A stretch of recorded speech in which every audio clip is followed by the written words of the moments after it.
I'm just going to go ahead and start the meeting. So we're started. Thank you. The recording All has been right. turned on. Excellent. All right. So, did everybody have a chance to look at the meeting minutes for last month? Oh, and we have an attendance log in the text here. I'm going to open that and put it on my other window too. I was actually keeping that as an Excel spreadsheet on my computer, but I can put it in that later. I didn't know we had one that we did that with. So, okay. So welcome. It's Tuesday, September 18th, 2008. We're having our 10 a.m. bi-monthly SAGE meeting starting at 10:05-ish.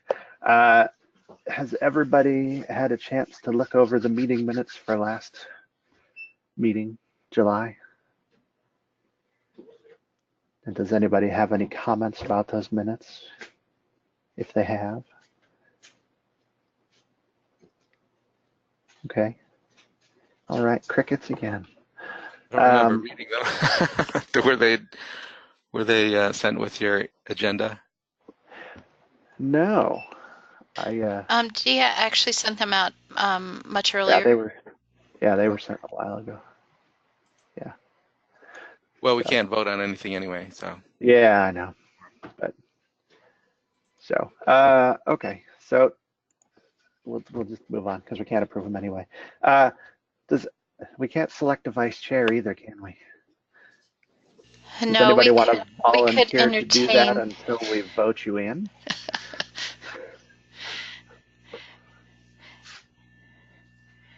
Yeah, we could always get a nomination and vote by email. Yeah. Anybody want to be brave and step into the breach? No. Does anybody want to nominate anybody who isn't here? No? Okay. Well, I guess that will have to wait for the time being, and I'll just harass everybody by email until somebody gives in.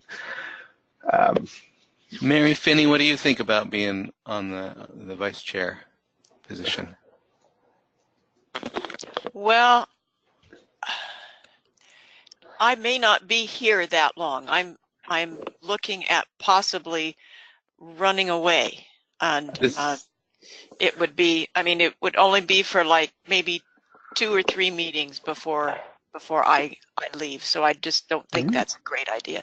And I don't know how to run one of these meetings. I've never ever done GoToMeeting or anything like that. So I'm kind of.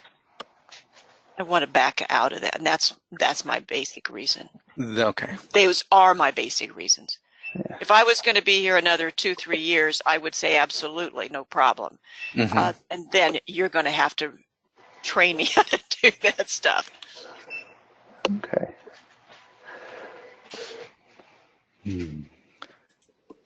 And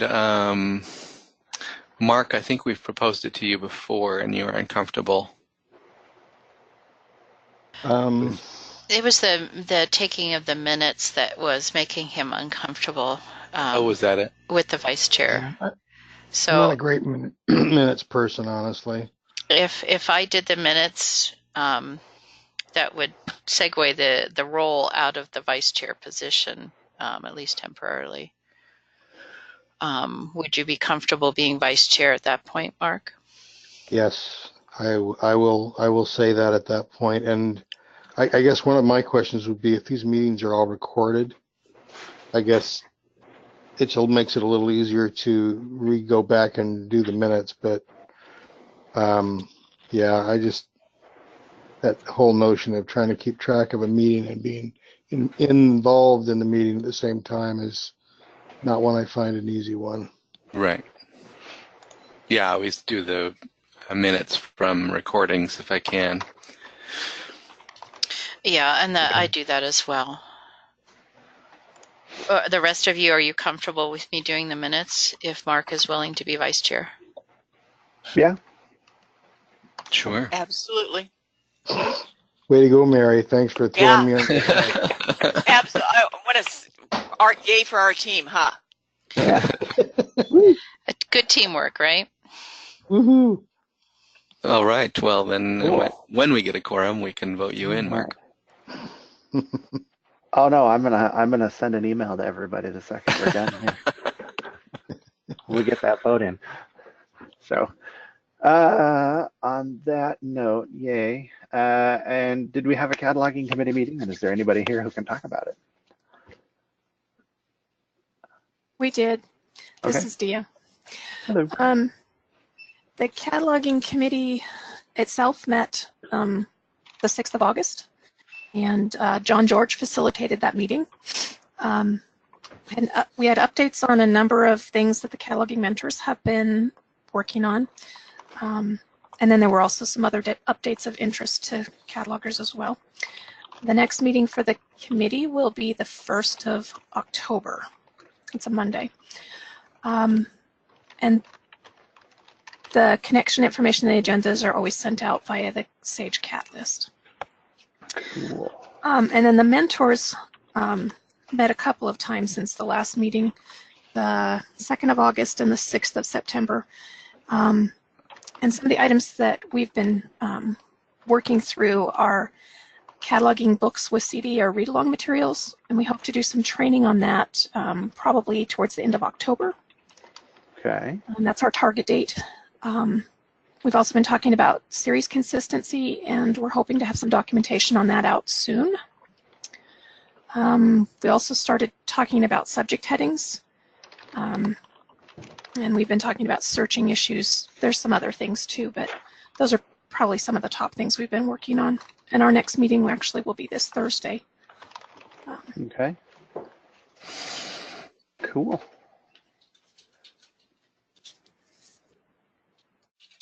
Okay. And then the circulation committee. The circulation committee met last week. We're also seeking a chair for that committee if anybody is interested, or if you know of anybody that might be interested. In the meantime, I'm acting as chair. We are continuing to have discussion on the lost in transit policy, damaged policy, trying to formalize it such that it's easy for things, for libraries to take care of it, looking at a form that can be filled out online, looking at reports that I can run to identify these items, that kind of thing. I'm working on getting caught up on the circulation committee minutes and getting the website updated with all of the documents that we're working on. So that will happen in the next few days. Cool. That committee right now is scheduled to meet every month. We may change that if we don't get enough participation, but Okay. And the budget committee's not doing anything yet, right? not yet. Okay. No, but let me just share the financial report currently. Let me post it here.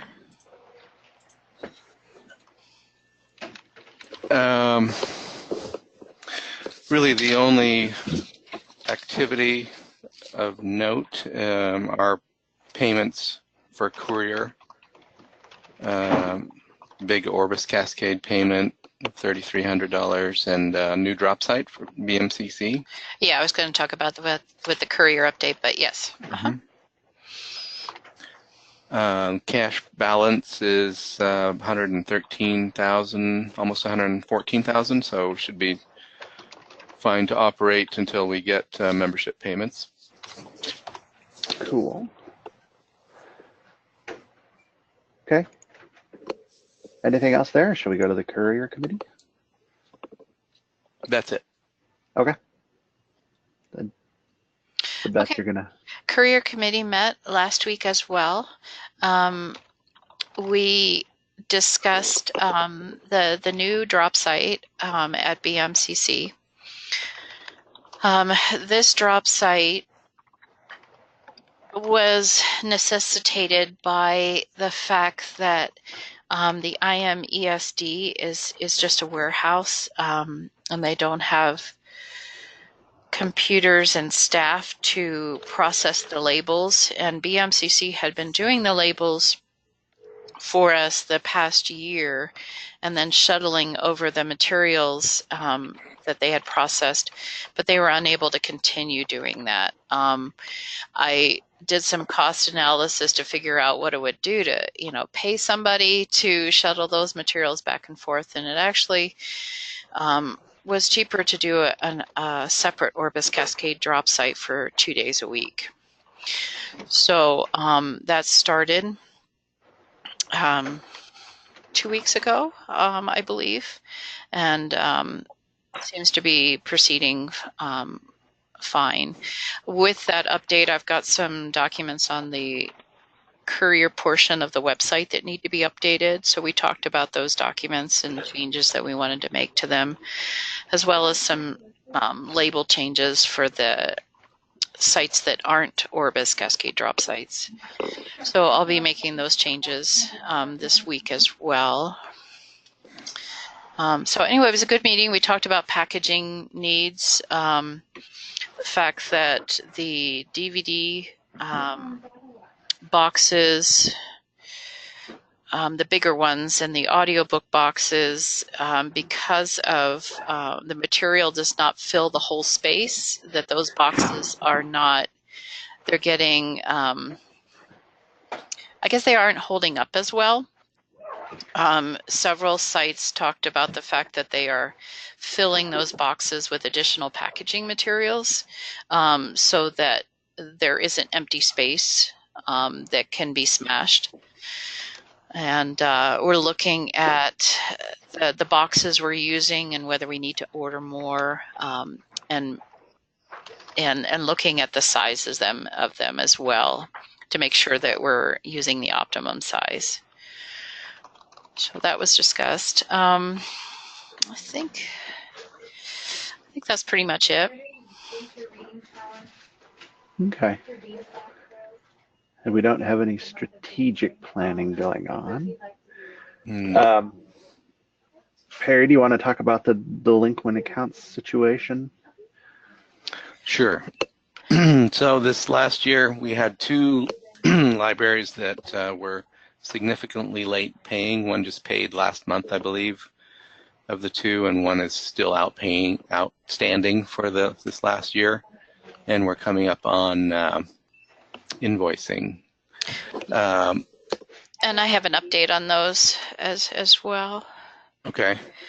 But the question comes up, what happens when we have members who don't pay? And there is a portion in the bylaws that says, under Section 5 fees, members shall be assessed an annual fee based on membership type and size. Members who fail to pay their dues before the billing cycle of the following fiscal year shall no longer be considered members of the Sage Library system.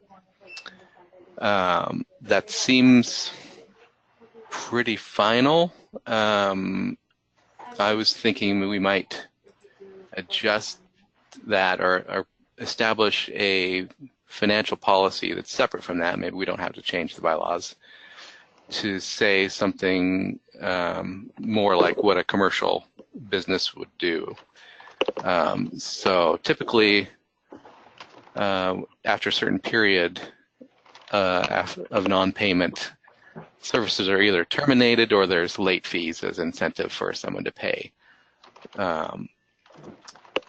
Christine reports that most libraries do pay within 60 or 90 days of being invoiced. So we can be pretty generous if we want to do some kind of a penalty and say 6 months out, a penalty will be accrued. What that will be, perhaps a percentage of their invoice as a late fee would be charged, somewhere between 1% and 2%. That would be assessed for each 30 days late would be an option. And then if it's still unpaid by the time the next billing cycle rolls around, issue a final invoice with the late fees, with the past year outstanding payment due and the coming year, and if that's not paid within 60 days, I would suggest they are terminated, their services are terminated, and they're effectively withdrawn their membership.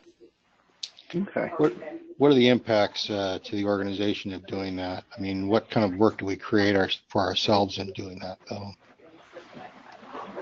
It's not without its impact, I'm sure. Mm-hmm.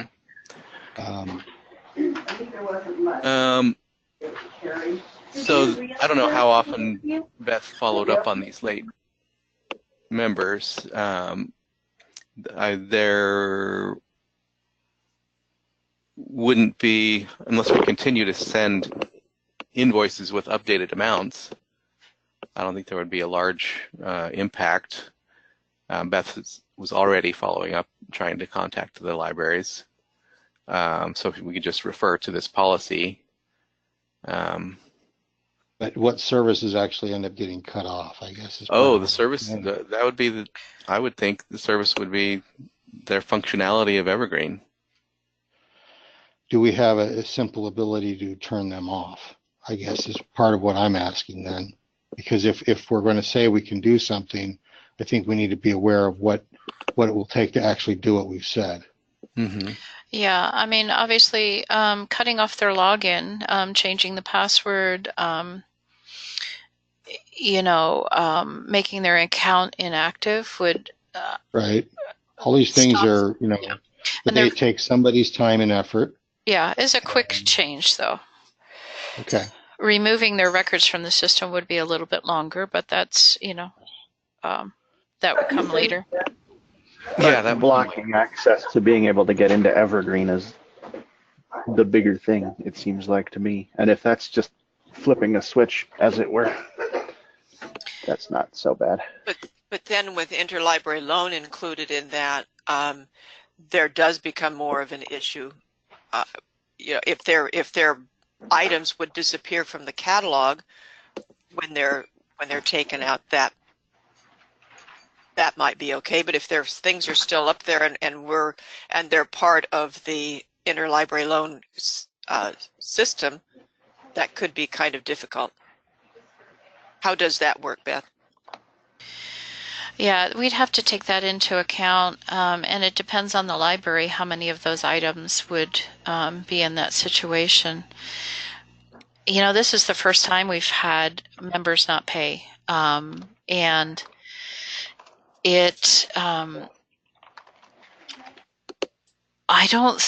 my assessment of the situation was it was a communication breakdown. With the one institution, my emails were going through to them, but when they were forwarding on the invoices, those were not. So I think I need to change procedures when something is more than 60 days overdue. I need to hop on the phone with somebody and talk directly rather than relying on email correspondence. With the school in question, who is an ILL partner, my emails were not going through. She was not getting any of them. I finally got hold of her on the phone today. She's getting other SAGE emails, but not my direct email. So we're trying. Go ahead. About how many libraries are we talking about here? We're only talking about 2. Oh, okay. And like Perry said, the other library has already paid once they were made aware that their account had not been paid. There was a new accounting person, and so I don't know whether that was some of the breakdown last year, was that there was a transition that had happened and the emails were not going to the proper person. So like I said, I think I just need to get on the phone sooner and talk with these folks. So no paper invoices were being sent to the school? No. All of the invoices are being sent by email to, I was saving postage. But if I said to the school, I said, if I need to send a paper invoice to you guys, I will do that. If that's what's going to allow this to not happen again. So we're still working that process out. I sent her the email with the invoice from the Sage Library System email address, hoping that that would get through. She's supposed to call me if she doesn't get it. So yeah, there may be different procedures we have to adopt with different libraries based upon what works best for them. Yeah, it seems like for a school, they might have more turnover in their school staff. Maybe need to have a secondary contact for their business office for the school district on those emails. Yeah, I think that's a good idea, Perry. I guess the other thing is or do we create some kind of a, I don't know, process or standard that says when this occurs, then the parent organization or body, the board or the school district or something will be notified that their bills have been unpaid and need to be resolved. I just, I think using a phone system to make some calls and find out where it's going is fine. I just, anyway, that's kind of, I'm glad we talked about this because I feel better about where we're at with it now. But, it's not, we're not a free service. We can't afford to be, and we all pay into this because it works for us. And it works for us in part because we all pay into it. Mm-hmm. It's not huge amounts, these particular libraries, but it just highlighted kind of a loophole in our systems that I think we need to close up in case it does happen. But yeah, I think if there's no payment, no response within 60 months or 60 days, sorry, 6 months, both phone and a paper invoice need to be sent at that point, Okay. because that's a serious, Yeah, that's a serious length of time for non-payment on services received. right. Okay.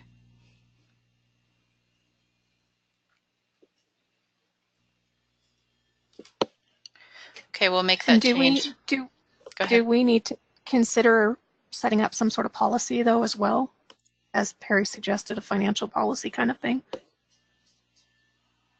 I think it would be helpful to have that written down, the timeline of invoicing, any follow-up invoicing and notices, and what happens if you don't pay. I think we should craft that. And I into a think policy. it would, yeah, I think so too. And I think it would also give some teeth if we ever end up with another situation like this. After we change procedures, we have that in place. Okay. Well, one of the things that I was thinking about is that if you could follow up for those who don't pay within the 30 days with a paper.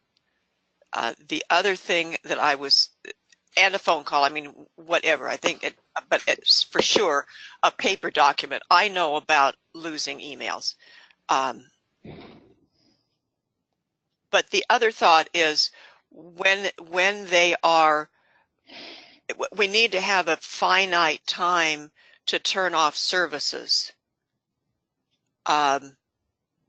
whether it be 6 months in, but I think they also, that part of that needs to be a billing for those 6 months, whatever the amount that they have received the services. I would hate to cut them off and just just lose the whole thing. I mean, I think there should be a prorated if we're going to cut them off. Whether we get the prorated or not, I would be in question, but I would like to see that added also.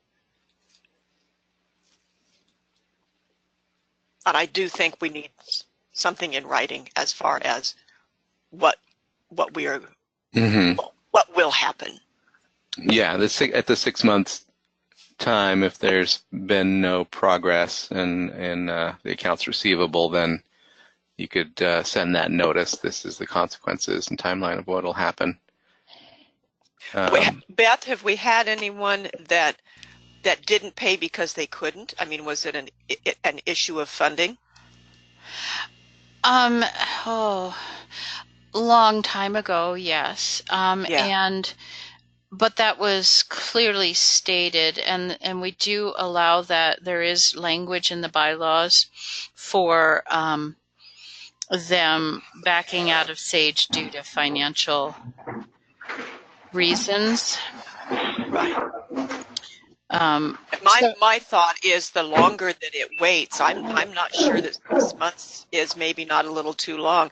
The less money you have as the year goes along. I mean, we all know that our budgets diminish, so I think we yeah, should be getting these things while they still have money to do it, to be able to pay for it. no, that's a good point, Mary. That's very true. And so these libraries, these two libraries that were that are late, one of whom has paid, they're obviously going to their budget this year is going to be impacted double, because they're paying last year's plus this year's, which is just the way the situation is. But we want to avoid that in the future if we can. Yeah, I think especially for school accounting, having double payments in 1 year, just messes with the books. So it probably is an oversight, communication error, rather than a hardship or a refusal to pay, but just indicates that we need to have a stated policy of what to do in these situations. Okay, so we're going to create a separate policy, a financial policy document. Send it out for review, and then eventually, once it's approved, put up on the website. Sounds good. Okay. All right. When I'm doing the minutes, I'll take everybody's discussion points and try to come up with something that we can review at the next meeting, unless you guys want to do it before then. Next meeting's fine with me. That works for me. It's fine. Well, and we don't typically send out the bills until the fall anyway, right? Yeah, I should be starting to get them ready right now, Dia. Typically, I send them out at the end of September, beginning of October. We wait till the schools get back in session, which they are now. So, yeah, I'll be starting to generate those bills. Okay. All right.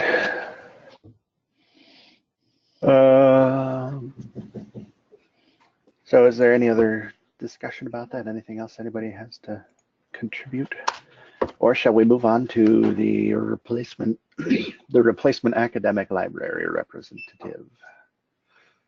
Because we're losing somebody. Does anybody know anybody? Is it Joyce? Is that her name? Jackie. Jackie at BMCC. So Marcia's the new person at KCC. Okay. Oh, okay. Is she volunteering?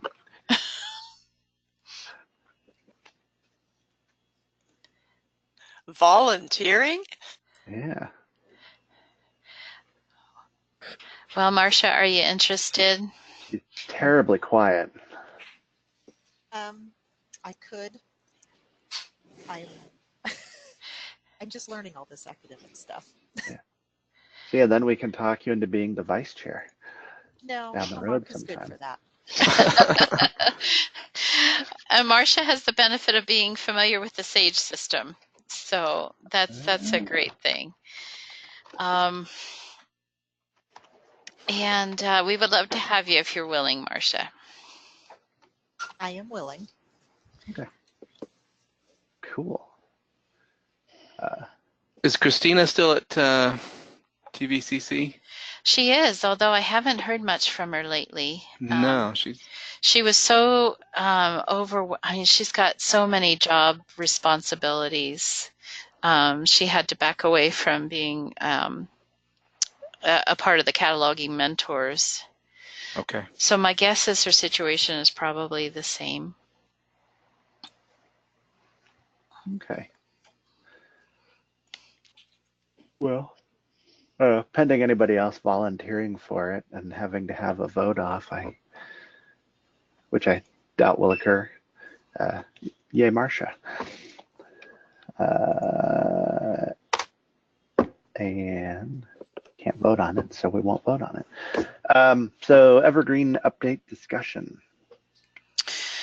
Okay, so John and I have been working on getting our servers ready for the Evergreen upgrade. And we ran into some issues on Sunday, so we weren't able to finish the process. So we still have more work to do. And obviously you're going to be scheduling that. I had scheduled our Evergreen upgrade for October 10th. Given the work that we still need to do and the fact that I want to allow enough training, go-to-meeting sessions for familiarizing staff with the web client, I wanted to discuss the possibility of moving that Evergreen upgrade till November. Thoughts?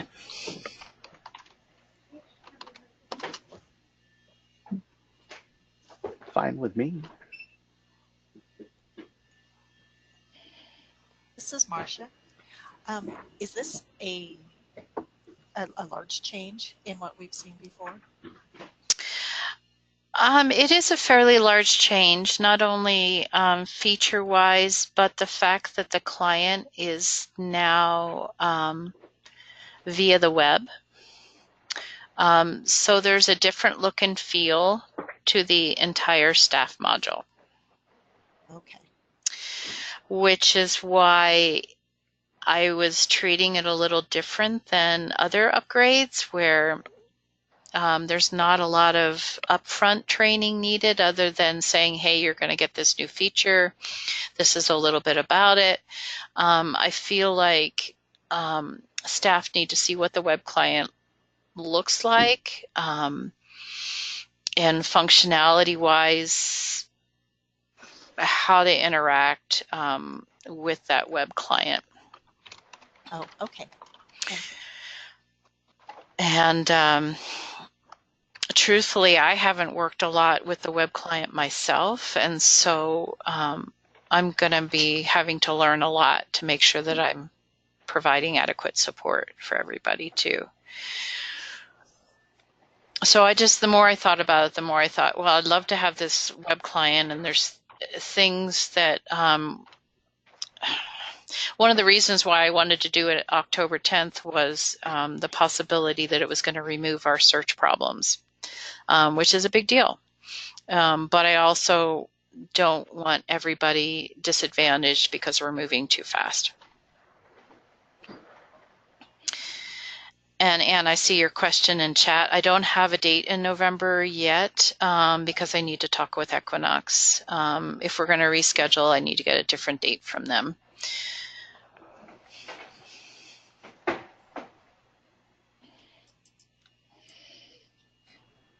This is Dia. My thought is if we're making a jump like we are, the training really is critical.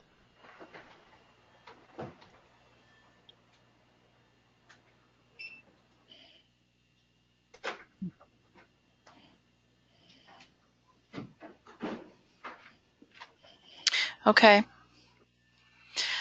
So I'm guessing that folks are pretty much okay with the idea of postponing the upgrade then? Yep. Yes. Okay. Yes. I will get a new date out there. And we'll move forward, and I'll start getting training scheduled. Okay. That sounds awesome. Okay. Any idea of how far this will be moved? Any thoughts right now on that, Beth? You mean how far in November, Mary? Yeah. Is that what you're Yeah. thinking? Will it be? I mean, obviously, the vendor Equinox, they work with lots of folks. My sense is that we're going to be able to do something towards the beginning of November. But after the meeting, I will email them right away and see what they've got in November. Because October 10th is going to be too soon for us. Yeah. Okay. Just curious. Okay. Cool. I don't suppose they'd want to do it over the Thanksgiving break when we're all closed. No, because they'll be closed as well. And the October 10th was a Wednesday. They like to do them on Wednesday so that they have plenty of time within their normal business week to resolve issues. Not so good for us because that means we're down. When Brent was doing the upgrades for us, because he had developed that expertise level, which John is working towards, we were able to schedule it off hours and do it on a weekend. So Equinox has some training that John and I can do to learn how to do the upgrades, at least the in-between upgrades, so that we can keep current with all the updates. So we may take advantage of that. Of course, there's a cost associated with it, and I'll have to get a quote. But so yeah, in the meantime, we're having to go on Equinox's update schedule. So we have the advantage of using their expertise, but less than ideal library scheduling. Yeah. So Beth, can I just ask for curiosity, what is it costing us for them to do our upgrade? I'm assuming there's a cost. Yes, there is a cost because basically we purchase support hours from Equinox. So it's part of that? It is part of that, but it's a cost of $250 an hour. Wow. Ow is right. We typically purchase 10 hours a year to allow us to get support beyond our capabilities, and we're choosing to use those 10 hours that we purchased this year for the upgrade. So building capacity within our ranks is a good thing. Absolutely. Yeah. Yeesh. All right. And do you have any sense of what kind of cost that is, just out of curiosity? Oh, well, if we do the 10 hours at $250, it's $2,500 it's costing us to do the upgrade. No, I mean the training. Oh, the training. No, I do not. I just was curious. Yeah. I would think it would be more cost effective long run, but. Yes, it would. And it was one of those things that I thought, okay, they've mentioned this possibility to us, and my thought was, after we did this upgrade, get a quote for what the training would be. And then look at. And then look at, okay, can we afford this in our current year budget, and proceed or not proceed. My guess is that it will be deemed worth it, because we can use it in the future. Right. What John is doing right now is he's working with our test server and doing an upgrade on the test server with the Evergreen software. So he's kind of learning by playing with the test server, which is what Brent did. So he's gaining some ground. It's just it takes some time to get familiar enough with it to be comfortable dealing with our production database. How much of a difference, Beth, is this going to be when it finally gets upgraded? How much you're talking about training, needing training, and I get really worried that we'll be up with a system that we can't easily do. How much of the system is being changed? Can you speak to what those changes might be?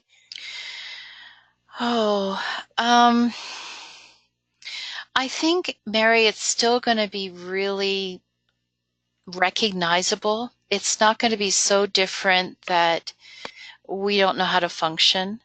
One of the nice things about migrating to 3.1 is the fact that both the web client and the staff client are both available. So it's not forcing everybody into the web client, although the web client is going to have more functionality than the staff client.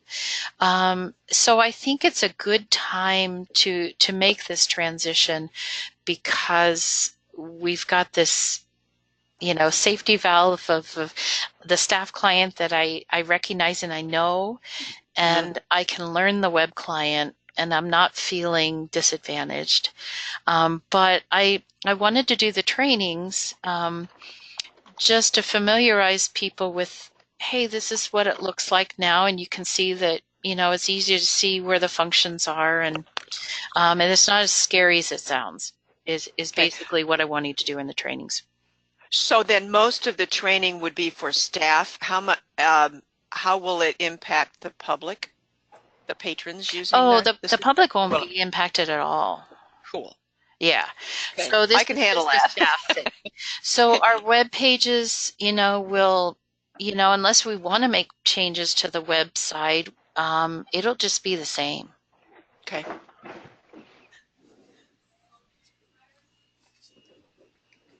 I could see having both staff and patrons going, hey, wait, I can't figure this out, and being rather overwhelmed. So, yeah. Good. Staff I can handle. Yeah, the patrons do that anyway, though. So. All right. So does anybody else have any more questions about that right now? Does anybody else have any other new business they want to discuss that didn't get on the agenda?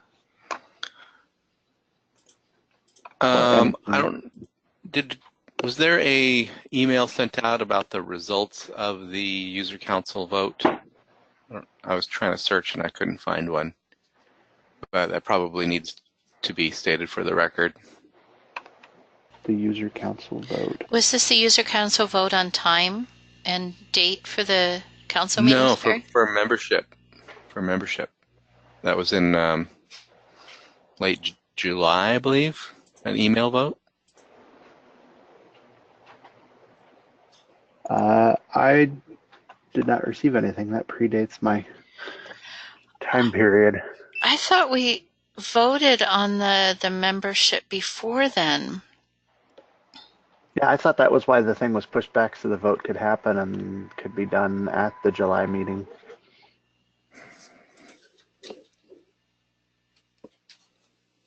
Let me think. Or maybe that was to pick new people. I believe that is correct, but I think what Perry is stating is that we need to have somewhere within our minutes or something. And I'm looking at the minutes from last meeting, and I don't see anything referenced there. Oh, okay. So we didn't formally. Does that mean I'm not official, so I can quit? No. I don't think that's what that's saying. I think what it's saying is that we have never really stated what the results were, other than maybe in an email.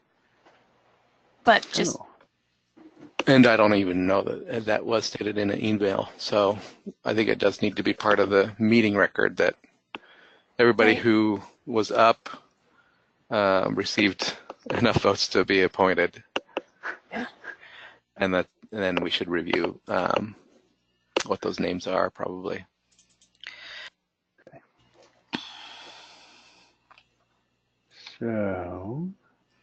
So, do you think, I guess we could listen to the recording again to see if I stated, because I think I was the one who did the vote and I got the results. I thought I remembered saying something at the meeting, but I might have not. So anyway, we can look back through history. Well, did we have a meeting after the vote? Yes, the 31st was after the vote. Oh, gotcha. We pushed the vote back so that we could have that. I mean, we pushed the meeting back so we could have that vote. Yeah, we had to have enough all right. time to get the ballot out and to get responses. Otherwise, it wouldn't be considered sufficient time. Yeah, right. I'd forgotten about that. And I Well, apologize never mind if you did mention it. I apologize that it didn't get in the minutes, but they could be added since we haven't We don't have quorum. adopted the minutes. Yes. Correct. Yeah, and I could Next go month. back and listen to the beginning of the meeting, Dia, because I don't truthfully know whether Yeah, it was just handled in an email. I don't either. Yeah. Well, and if it didn't show up in there, it would probably be a good thing to add to the next meeting's agenda. I mean, better late than never. Well, I think we can add it to the minutes, the draft minutes, because it would just be considered an amendment. Because they're not approved yet. Because they're not approved. They're not approved yet, but if it wasn't part of that, Yeah. Well, Then even we at can- that, it could be added as a bracketed, that this was what the results of the email vote was. And, Oh, yeah, that's a good point, Dia. And then it's in the written Okay. and minutes. right. And then it's still an addendum to, and would have to be, Approved. noted as such. Mm-hmm. Okay. So between Dia and I, we'll figure out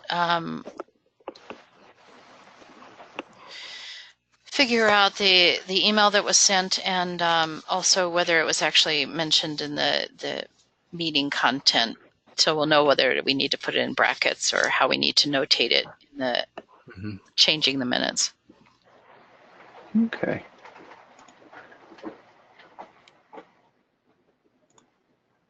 which is another good reason for not having me taking minutes.